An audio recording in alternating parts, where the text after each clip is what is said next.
Assalomu alaykum do'stlar. Demak, bizning birinchi bobimizdan umumiy tarmoq va ular o'zaro qurilmalar o'zaro ma'lumot almashish bo'yicha asosiy ma'lumotlarni, tushunchalarni olib oldingiz degan umiddaman. Agarda yana tushunmovchiliklar bo'layotgan bo'lsa, bu bo'yicha ya'ni qurilmalarni ichki tarkibiy qismlari va yana boshqa o'zaro tarmoq yaratish, qurilmalar o'rtasida tarmoq yaratish bo'yicha boshqa videolarimiz ham YouTube'da mavjud va ularni ko'rishni tavsiya qilaman. Xo'p, keling endi ikkinchi bobimizda boshlaymiz va endi asosiy tarmoq mutaxassis sifatida tarmoqda tushunishga o'tishga harakat qilamiz. Albatta. Demak, keling mana bu yerda ikkita kompyuterimiz turibdi. Ikkita kompyuterimiz turibdi. Va o'zaro bular ma'lumot almashishi kerak. Bilasiz, demak, tarmoq oldin mana shu o'zaro bog'lanishi uzun katta ikkita kabel orqali ikki tomonda ulash orqali bajarilgan. Ikki tomonda va u qanday bo'lgan? Xuddi demak, biz deylik suvni aytamiz, mana turbalar orqali uylarga suv tarqalgan va o'sha turbalar bir-biri bilan uylar bilan bog'lanyapti va o'shani ichidan suv yuboriladi. Kim o'ziga demak ochib olsa, suvni olib oladi. Xo'p, xuddi shu ko'rinishda demak boshida rejalashtirilgan olimlarimiz demak o'zaro qurilmalar, ya'ni A kompyuter ma'lumot jo'natyapti, o'rtada bitta turba qo'yamiz, B kompyuterga yuboramiz deyapti. Bo'ldi, shunday qilib ma'lumotlar yuborishgan boshida. Endi keyinchalik bu ikkita qurilmani o'zaro bog'lanishi yetmay qoldi. Chunki boshqa qurilmalar bilan ham bir vaqtda bog'lanish kerak bo'ldi. Shuni kengaytirildi. Ya'ni mana shu turbamiz deylik va bu turbaga mana bu yerda bittaginani demak teshicha ochib boshqa kompyuterga ulab qo'yildi. Bu ham xuddi shunday boshqa kompyuterga ulab qo'yildi va oxirida demak mana bu yerda berkitib qo'yildi ikki tomon berkitib qo'yildi. Ikki tomon berkitilgandan keyin agarda mana bu A kompyuterdan E kompyuterga demak ma'lumot o'tkazish kerak bo'lsa, demak yuborish imkoni bo'ldi. Bu qanday ishlagan? Bu ishlashi deylik bitta demak kemacha deylik yoki bitta qurilmachamiz turbani ichidan suvga qo'shildi va ketdi, bu Adan chiqdi va yo'lni bilmaydi. Aql, kalla degan narsa yo'qda. Shuning uchun nima qiladi? Bu o'sha vaqtda hammasiga ketdi. Hamma joyga ketgan. A'ga ham ketgan, B'ga ham ketgan, hamma joyga borgan. Bunga hamma joyga bir kirib chiqqan. Keyin aytgan, E kompyuter, bu menga kerakli ma'lumot degan. A kompyuterdan ma'lumot chiqqan, Y'ga qarab yuborgan edi. Va demak shu yerda bo'ldi, bu menga kerakli ma'lumot ekan deydi. Bo'ldi, shunday qilib ma'lumot olingan. E'tibor bergan bo'lsangiz, bitta ma'lumot barcha kompyuterlarga, hatto har bir nuqtalarga, nuqtalar ya'ni teshiklar, mana bu teshikimizda o'sha teshik yoki mana bu oxirigacha borib, hamma joyga to'liq boribdi va demak qabul qiluvchi bo'ldi, bu menga ma'lumot oladi, qolganlari e'tiborsiz shunday otib yuboradi, bo'ldi, bu menga kerak emas, olmayman, bu menga kerak emas deyapti. Masalan, bu ma'lumot menga kerak emas, olmayman. Shunday qilib ishlagan. Bu o'tgan asrni demak 80-90 yillarda xuddi shu usulda asosan ishlashgan. Va demak buni kamchiliklari bor albatta. Birinchisi, ma'lumot hamma joyga ketadi. E'tibor bergan bo'lsangiz. Hozir masalan A, B, C kompyuter aytibdi, mana bu A Y'ga ma'lumot jo'natyotdi, lekin C'ga ma'lumot kelib turibdi-da. Buni ichida kimdir degan odam desa ham, menga kerak desa, bemalol bu ma'lumotni oladi.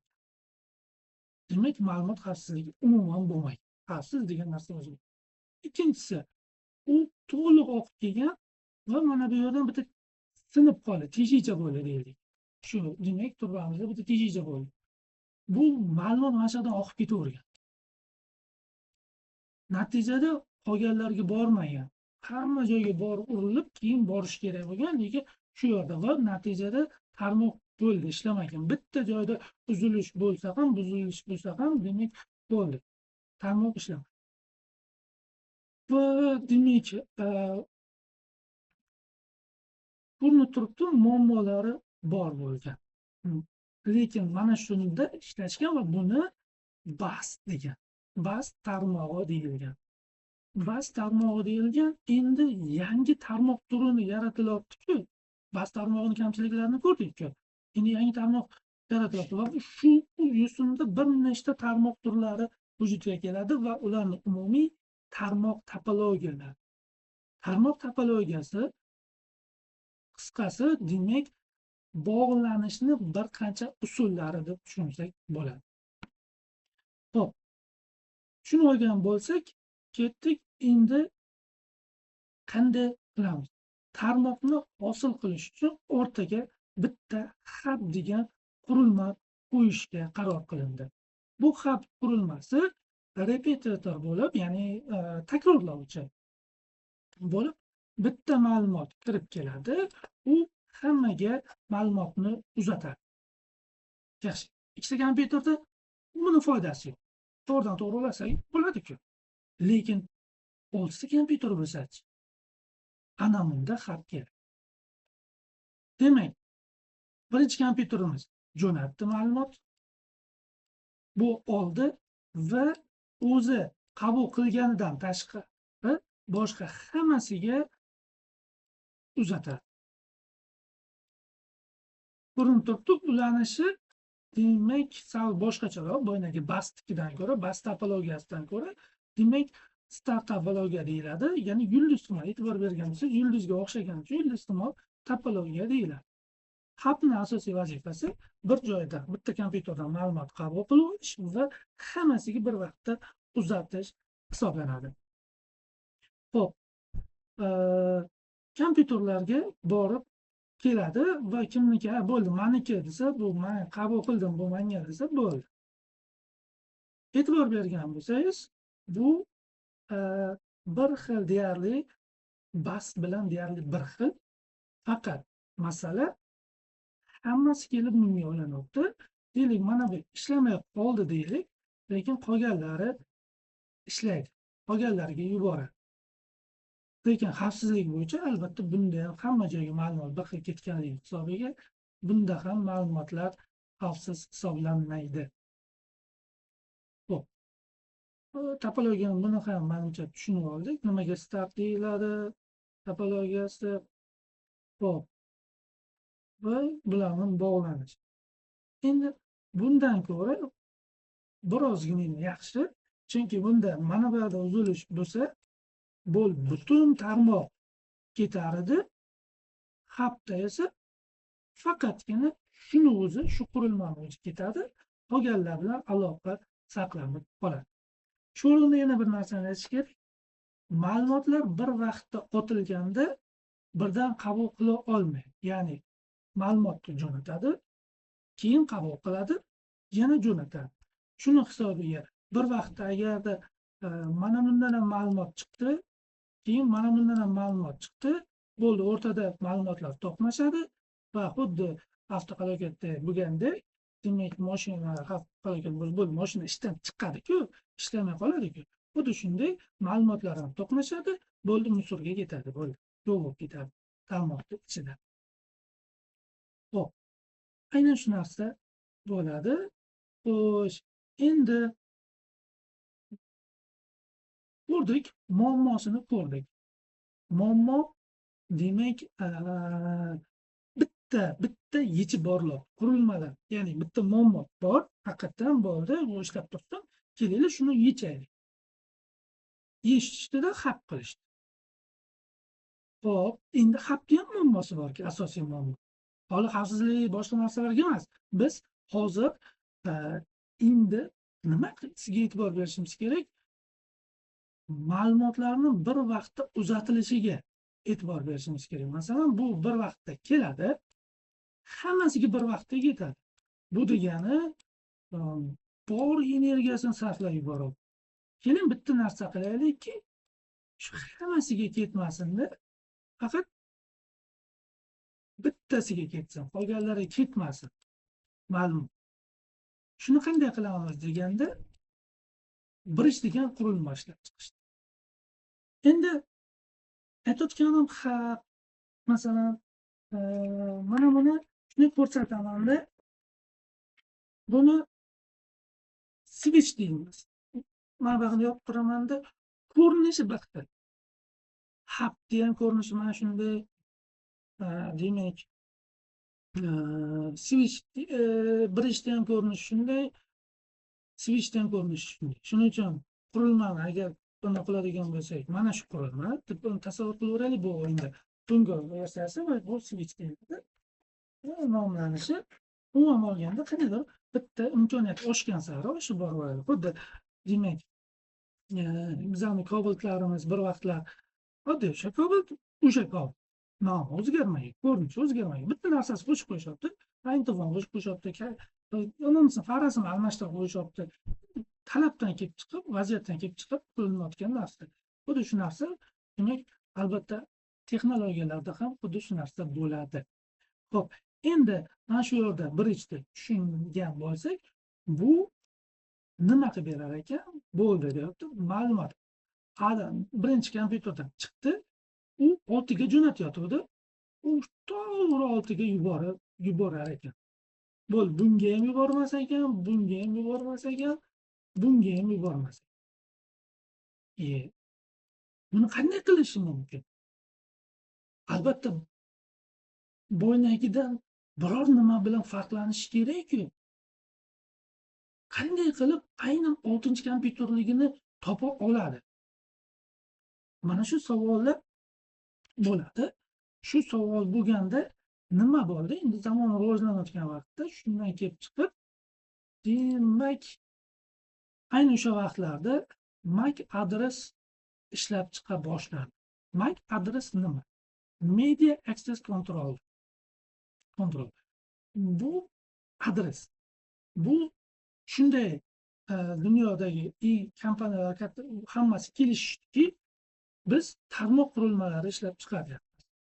Ya'ni tarmoqda u yoki bu usulda tarmoqda o'zaro bir-biri bilan aloqa qilishi kerak. Lekin ular bir xil. Bir xil bo'lgandan keyin ajralmasa qanday qilib aynan shuni topib boradi? Qanday qilib shuni farqlantira olamiz degan savol tug'ildi. Va shu vaqtda demak, Amerikada bir tashkilot tuzildi va u tashkilot butun dunyo bo'yicha tarmoqqa kiruvchi qurilmalarga MAC adreslar, ya'ni tarmoqqa kirgan vaqtda alohidaligini ko'rsatib turuvchi, demak, alohida kod bera boshladi. Bu kod. Va shu kod bu unikal bo'ladi. Masalan, dunyoda milliardlab texnologiya bo'lsin, hammasida demak MAC adresi bor va ular bir-biriga mos emas. Bir-biriga mos tushmaydi. Deylik, masalan, mana shu telefonda xuddi shu markadagi bo'lsin, bir xil ko'rinishi, hamma narsasi bir xil. Faqat uni ichida demak alohidagina raqami mavjud. O'sha raqam bilan bir-biridan farq qiladi. Bu butun dunyo bo'yicha, faqatgina Amerikada emas yoki O'zbekistonda emas. Va bu e'tibor bergan bo'lsangiz, mana 6 ta guruh jami 48 bit, 24 bitdan 2 ga ajratilgan 48 bitdan iborat bo'lgan, demak, belgilar jamlanmasi. Xo'p, endi bu 24 bit birinchisi vendorniki, spesifik, ya'ni ishlab chiqaruvchiga o'sha organizer, ya'ni o'sha Amerikada turgan tashkilot beradi. 24 bitini o'sha tashkilot beradi, qolgan 24 esa ishlab chiqaruvchini o'zi qo'yadi. Shuni hisobiga unikal bo'ladi va bu hammasiga har xil bo'ladi. Ya'ni mos tushib qolmaydi. Xo'p, ajoyib bo'ldi. Endi tarmoqdan kelib tushungan bo'lsak, bas keyin tushundiraman. Xo'p. Xo'p, endi Mac bormi? Mac hech qaysiga bir xil emasmi? Hammasiniki har xil bo'lgani uchun, lekin hammasi kompyuter. Bitta ma'lumot yuboriladi, bitta paket yuboradida, hammasini Mac'ini mana bu ko'prikchamiz, demak, mana shu qurilmachamiz o'qib oladi va o'zini xotirasiga yozib qo'yadi. Mana bilan bog'langan qurilmalarda qaysi turdagi, qaysi Mac'dagi qurilmalar bog'liqligini ko'rib turadi. Ya'ni keyin jo'natgandan keyin mana bu Mac'dagi qurilmaga jo'nataman desa, bo'ldi, bu Mac'dagi narsalarni qo'ymaydida, faqat aynan shu ko'rsatilgan Mac'dagi demak qurilmaga ma'lumotni o'tkazib yuboradi. Bu orqali nimaga erishiladi? Ko'ryapsiz, paketlar hamma joyga bormayapti, birozgina xavfsiz. Ikkinchisi, mana bu bemalol bu bir vaqtda bu ikkalasi bir-biri bilan bog'lanishi mumkin, ma'lumot qilishi mumkin. Bu bilan bir vaqtda aloqa qilib turishi mumkin. Chunki mana bu to'g'ri bu bilan aloqa qilganini hisoblaymiz va natijada tezligimiz mana shu 6 kompyuterimizda o'zida 3 baravarga oshgan ko'rinib turibdi. Ozgina xavfsizligimiz oshdi, ozgina demak tezligimiz oshdi. Xo'p, endi kabel turlari, albatta bular o'rtasida texnologiyalarning o'zgargan ko'rinishi, hatto aytdim, kabellarimiz qanday hozirda kabellarimiz mana bu RJ45 konnektorlar bilan YouTube kabellarimiz, mis kabellarimiz 8 ta toladan iborat. Oldingi vaqtda bas topologiyasi davrida esa demak quyidagi ko'rinishda kabel ishlatilgan. Menimcha buni antennalarda hozir ham ko'rishingiz mumkin. Antenna kabellarimiz aynan o'sha davrdagi kabellardan iborat bo'lgan. O'rtasida katta mis, yonboshda esa demak to'rtchali simon bo'lgan. Va mana bunda sizlarga turbacha o'tgan dedim va mana bu o'sha bog'lanishni tashkil qilib beruvchi qurilmachalari bilan xuddi shu ko'rinishda bo'lgan. Xo'p, endi topologiyalarimiz faqat bas va avtobus, ya'ni va start bilan tugab qolmaydi. Topologiyalarimiz bir qancha va bu topologiyalarimizni keyingi darslarda yana ko'rishda davom etamiz.